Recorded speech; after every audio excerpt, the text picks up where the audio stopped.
네, 이번에서는 이제 타원 궤도에 관련된 이제 예제 문제를 풀어볼 건데요. 총 두 문제를 풀어볼 거예요. 첫 번째는 지구 주위의 원형 궤도를 도는 그 인공위성의 속력을 한번 풀어볼 건데요. 우리가 한번 봅시다. 원형 궤도를 돌아요. 일단 우리가 타원 방정식에서 R은 1 플러스 2의 코사인 세타분의 알파가 될 거예요. 그죠? 그리고 요 알파, 얘는 A의 1 마이너스 2의 제곱이 될 거예요. 단 2라는 조건, 즉 이심률은 얘고, 그리고 얘는 이렇게 되더라 하는 거예요. 원형 궤도가 되면 이심률이 0이란 말이야. 그치? 이심률이 0이기 때문에 R은 알파가 될 것이고, 알파는 뭐가 되냐면 K분의 ml 제곱이 돼요. 그치? 그때의 속도, 이게 지금 L은 뭐냐면 단위 질량당 가군동량이기 때문에 RV가 될 거예요. 그죠? RV가 됩니다. 그렇다면 뭐가 됩니까? 여기서 이제 약분할 거 약분을 한번 해볼까요? M 이렇게 약분이 되겠죠. 그죠? 그래서 얘 정리해주면 우리가 구하고자 하는 속력은 V란 말이야. 그래서 V의 제곱은 R분의 GM 이렇게 돼요. 그래서 이 R은 지구의 반지름이고요. M은 지구의 질량, G는 만류인력 상수입니다. 그래서 요거를 제곱해서 루트를 씌워주면 대략적으로 초당 7.9km로 이게 인공위성이 정확히 원운동을 한다라는 겁니다. 그렇다면 이제 두 번째 문제는 뭐냐면 우주선을 달로 보내려고 해요. 달로 보내는 방법 중에 가장 이제 효율적인 게 뭐냐라는 문제인데요. 우선 지구 주위의 원궤도에 올려놓는다고 합니다. 여기까지 됐죠. 원궤도에 올려놓은 후 속도를 높여 타원 궤도를 움직여서 어떻게 된다? 원지점에 있는 요게 달의 위치입니다. 이게 달의 위치예요. 그러니까 달까지 타원 궤도를 통해서 이렇게 이동을 하는 거예요. 그래서 그 시작점은 요 그림에서 볼 수 있듯이 그 시작점, 여기에서는 근지점이 되고요. 원지점이 달에 올 수 있는 이러한 타원 궤도로 도착하면은 된다라는 겁니다. 그렇다면은 과연 이러한 궤도가 되려면 속력을 몇 프로 올려야 되느냐? 그러니까 초기, 즉 근지점을 반경으로 하는 우주선은 초당 7.9km로 회전하고 있다가 요 근지점에서 타원 궤도로 올라탔을 때 그때는 반응의 속력을 더 증가시켜야겠죠. 속력을 증가시켜서 타원 궤도를 타게 하는 겁니다.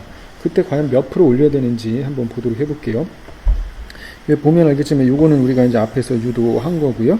첫 번째 원형 궤도에서 초기 속도, 원형 궤도에서의 초기 속도를 V0라고 볼 건데 봅시다. 먼저 R이 세타일 경우에 요 근지점에 위치했을 거야.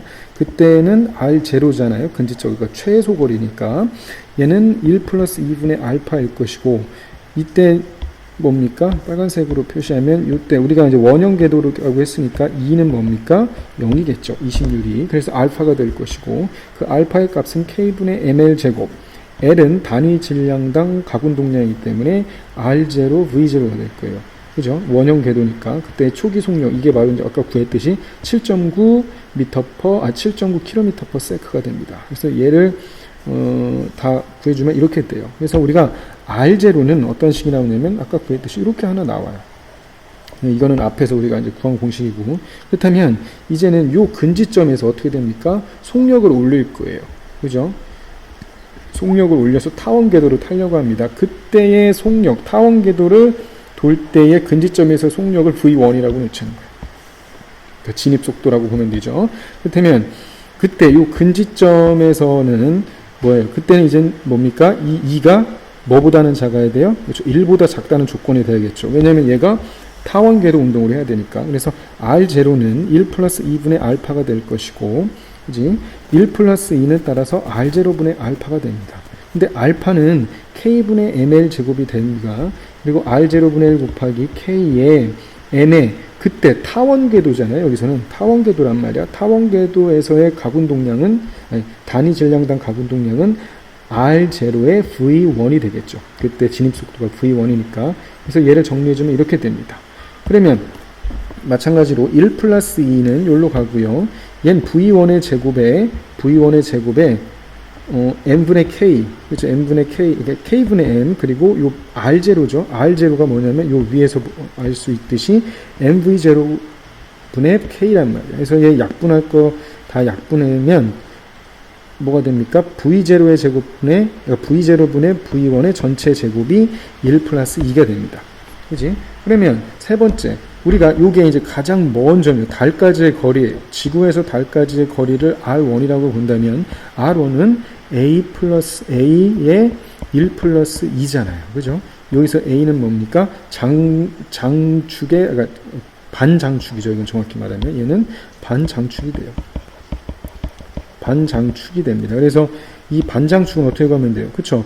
R1 플러스, 아니, R0 플러스 R1의 반이 되니까 우리가 이제 1 플러스 2를 구할 수 있다는 거예요. 1 플러스 2는 얘가 되겠죠. 그러면 이제 끝났죠. 뭐를 이용하면 됩니까? 바로 요거를 이용한 거죠. 그죠? V0분의 V1은 루트의 1 플러스 2가 얘니까 이렇게 되고, R0는 뭡니까? R2, 지구의 이제 대략적으로 반지름의 길이라고 보자는 거야. 그러면 R1은 60배라고 했으니까 60, 그리고 2배, 120. 그러면 대략적으로 루트 2입니다. 루트 2라는 거야. 결국에 V1은 대략적으로 1.41 되니까 한 40%, 41% 정도 증가했다는 거고요. 초기 속력에 비해서. 근데 초기 속력이 얼마입니까? 7.9km/s니까 한 40% 증가한 속력은 초당 11.08km로 될 수 있게 우리가 증가해야 된다는 거예요. 여기 달인 뭐죠? 몇 프로 올려야 되는지 뭐 40%일 거고, 실질적으로 이때의 요 근지점에서의 뭡니까? 진입 속도는 초당 11.08km 이렇게 된다는 겁니다. 여기까지 됐죠? 네, 고생했습니다. 이상으로 설명 마칠게요.